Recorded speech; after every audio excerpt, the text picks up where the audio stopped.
어떤 식으로 수업을 진행할까 고민이 좀 많았어요. 원래는 EBS 강의를 활용할 생각을 좀 했었거든요.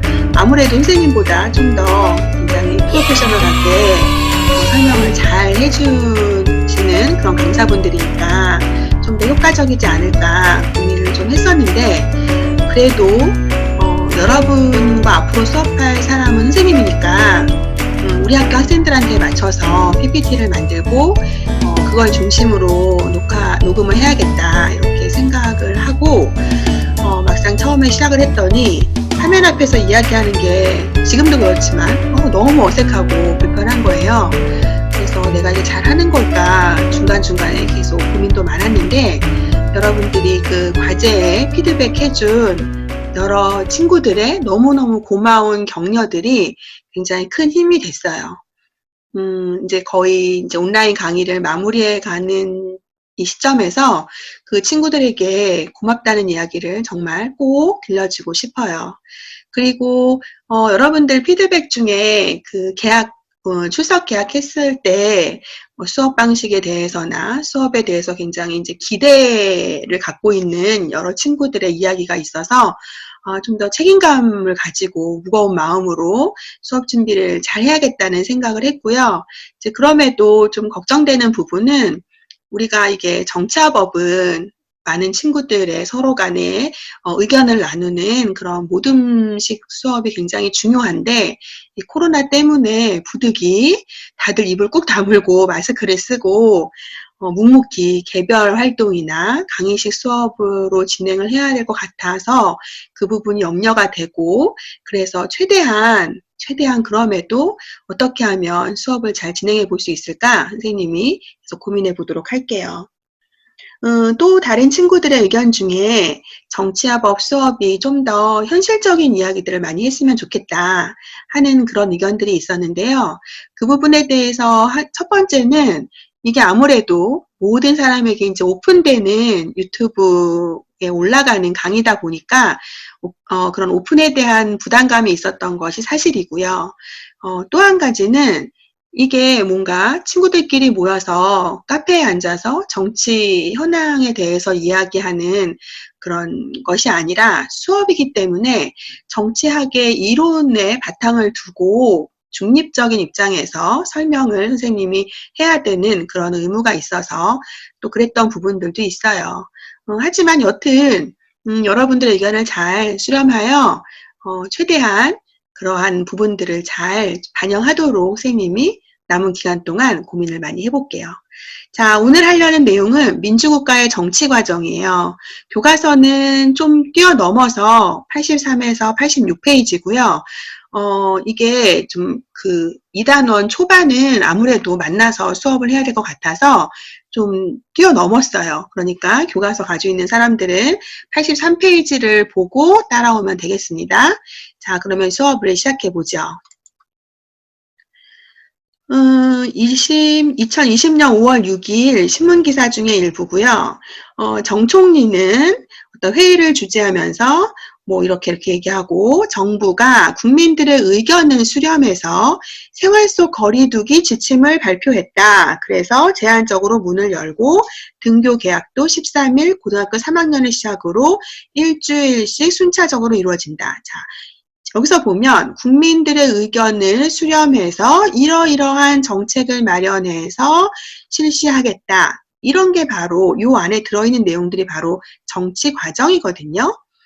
이 부분에 대해서 다음에 넘어가서 차근차근 설명을 해보죠. 자, 정치 과정이란 사회에 나타나는 다양한 문제를 둘러싼 요구들이 있어요. 어떤 주장과 생각들이 있겠죠. 그것이 국가의 정책 결정 기구에 들어가서 투입되어서 그것이 무엇으로, 어떤 국가의 정책으로 나타나는 그 과정을 우리는 정치 과정이라고 불러요. 자, 여기 있는 표를 같이 한번 보죠. 정책 결정 기구가 있고요. 거기에 이제 투입이 들어가요. 여기서 말하는 투입은 국민들이 개개인 혹은 집단이 다양한 어떤 요구사항을 이야기하는 거죠. 예를 들면 코로나 사태가 장기화되기 때문에 소상공인들은 너무 경제적인 어려움이 심각하다. 빨리 많이 지금은 그 코로나 사태가 진정됐으니까 하루라도 빨리 생활 속 거리 두기로 전환해달라. 고강도의 그런 지침을 좀 완화시켜달라. 이런 요구들이 있는 거죠. 또 한쪽에서는 고등학교 3학년은 대학 입시가 너무 중요하고 급하니까 하루라도 빨리 개학을 하게 해주세요. 이와 같은 것이 들어가는 거예요. 물론 반대 의견들도 있죠. 아직까지는 백신이 나온 것도 치료제가 나온 것도 아니기 때문에 개학은 너무 이릅니다. 초등학생들이 마스크를 쓰고 하루 종일 앉아있을 수 없어요. 여튼 이와 같은 요구들이 막 들어가요. 그러면 정책결정기구, 즉 국가는 그러한 여러 가지 의견들을 잘 수렴해서 어떠한 정책을 뿅 하고 만들어내는 거죠. 그쵸? 내는 거예요. 자, 그것이 이제 정책의 결정. 그래서 정책을 만들어내요. 산출이라고 불러요. 그러면 그 산출된 내용이 누구에게? 국민들에게 들어가죠. 실제로 우리는 5월 6일부터 생활 속 거리 두기로 전환됐어요. 그리고 13일 날 고3들이 개학을 하겠죠. 출석 개학을 하겠죠. 자, 그러면 여러 가지 다른 일들이 벌어지겠죠. 잘한 것 같습니다. 그래서 이렇게 합시다. 아닙니다. 너무 시기상조였어요. 이와 같은 여러 사람들의 혹은 집단들의 의견이 그 산출 결과에 대한 의견이 다시 모아져서 정책결정기구로 다시 들어가는 거예요. 선생님이 아까 초반에 이야기했던 피드백이죠. 이게 바로 환류, 어떤 평가가 이루어지는 거예요. 이 정책에 대한 평가가 이루어져서 다시 새로운 요구가 들어가는 거예요. 그러니까 얘는 끊임없이 반복되고 순환되는 과정이라는 거죠. 됐죠? 자, 그래서 용어를 정리해보면 사회의 다양한 요구가 표출되는 것, 뭐였어요? 투입이었죠. 투입. 정책결정기구가 정책을 수립하고 집행하는 것, 산출이에요. 산출된 정책에 대한 사회의 평가가 다시 재투입되는 것, 환류. 이렇게 해서 정치 과정의 단계가 이렇게 돌고 돈다라는 거죠. 자, 정책 과정에 참여하는 주체, 첫 번째 정책결정기구가 있죠. 얘네들은 국가기관이에요. 우리가 알고 있는 입법부, 행정부, 사법부에 속한 기관을 의미하고 이들이 정책을 수립하고 집행함으로써 사회 문제를 해결하고 다양한 행위자 간의 갈등을 조정함으로써 사회를 유지, 발전시켜 나가는 역할을 하죠. 이들에게 아까 어떤 요구사항을 들여보내고 투입, 그쵸? 나중에 산출에 대해서 재평가를 하는 주체들, 이들이 기타 참여 주체예요. 개인, 정당, 이익집단, 시민단체, 언론 등이 있고요. 이들에 대한 자세한 내용은 다음 시간에 다시 또 배워요. 이들은 다양한 방식으로 자신의 요구를 표출해서 투입에 넣거나 환율 과정에 참여하는 거예요. 자, 그래서 정치 과정에 참여하는 주체에서 중요한 점은 우리 3단계가 있었죠. 투입이 있었고, 산출이 있었고, 그리고 환류가 있었잖아요. 그 중에서 무엇은? 산출은, 정책이 나오는 산출은 누구의 역할이냐면 국가기관인 정책결정기구의 역할인 거예요. 산출. 이 글씨는 계속 이 모양이네요. 점점 더 이상해져. 어떡하면 좋아? 어머머. 자, 산출. 자, 산출이고요. 그리고 그 전 단계인 투입, 그리고 산출 후에 환류에 참여하는 것이 누구다? 우리 일반적인 개인들, 정당들, 이익집단, 시민단체, 언론 등이 있다는 거예요. 이 부분에 대한 얘기는 다음 시간에 하는 거고요. 자, 우리는 민주적인 정치 과정이 되기 위해서는 시민 개개인이나 혹은 집단의 자유로운 참여가 보장되어야 되죠. 그들이 자유롭게 하고 싶은 이야기를 하고 평가할 수 있어야 돼요. 그리고 그 다양한 참여를 통한 요구사항을 누가? 정책을 결정하는 국가기관들이 적극적으로 수용하고 반영해야 되죠. 여기서 우리가 생각해 볼 문제는 두 가지예요. 하나는 과연 우리나라가 개개인 및 다양한 집단의 자유로운 참여가 보장되냐는 거고요. 두 번째는 그 요구사항을 정책 결정기구가 적극적으로 수용하고 반영하느냐는 거예요. 이거에 대해서는 긍정적으로 생각하는 사람들이 있고 부정적으로 생각하는 사람들이 있겠죠. 여러분들한테 여러 번의 과제를 받았을 때 은연중에 자신들의 정치적인 성향이 보이더라고요.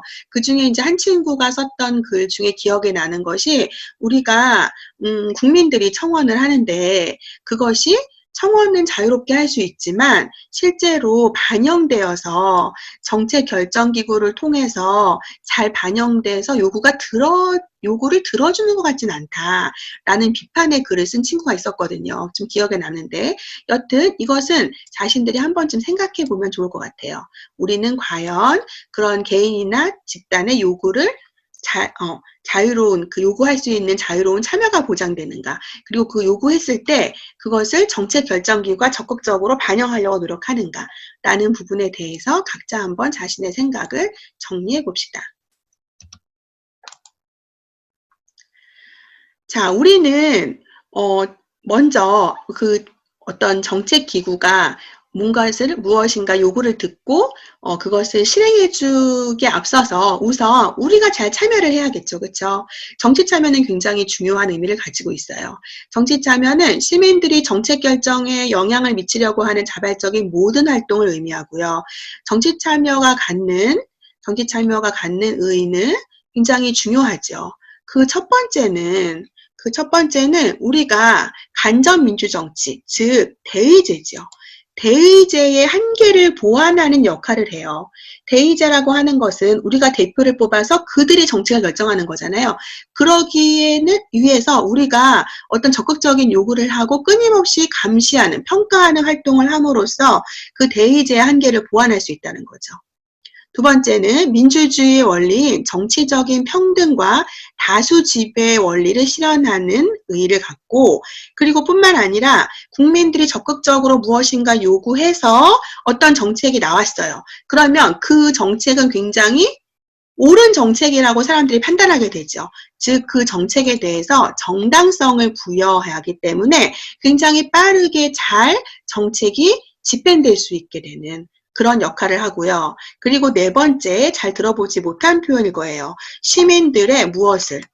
정치적 효능감을 높여서 앞으로도 정치 공동체가 잘 유지되도록 하는데 큰 역할을 한다. 정치적 효능감이라는 것은 시민들 자신들의 정치적인 견해와 행동이 실제로 정치 과정에 영향을 미칠 수 있다는 믿음, 즉 바꿔 말하면 우리가 정말 주권을 가지고 그것이 제대로 정치에 반영되는구나 라고 믿는 정도를 정치적 효능감이라고 얘기를 해요.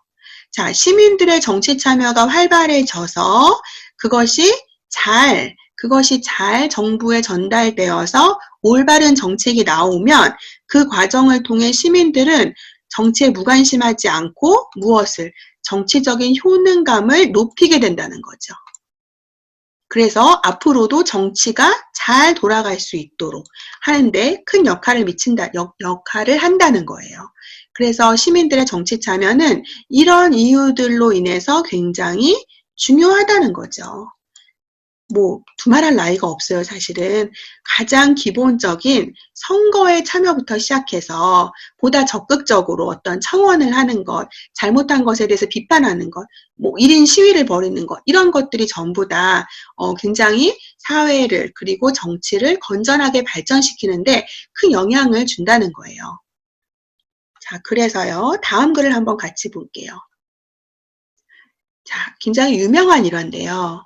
2차 세계대전 때의 일이다. 유대인들이 기차에 짐짝처럼 실려서 아우슈비츠 수용소로 끌려가고 있었다. 죽음을 예감한 한 젊은이가 자신을 이러한 처지까지 오게 한 운명을 항의하듯 외쳤다. 내가 왜 이런 일을 당해야 되냐고, 그치? 나는 독일에 해가 될 일을 아무것도 하지 않았다. 세금도 냈고 법을 지켰고 시민으로서 의무를 다했다. 그런데 왜 내가 이런 일을 당해야 됩니까?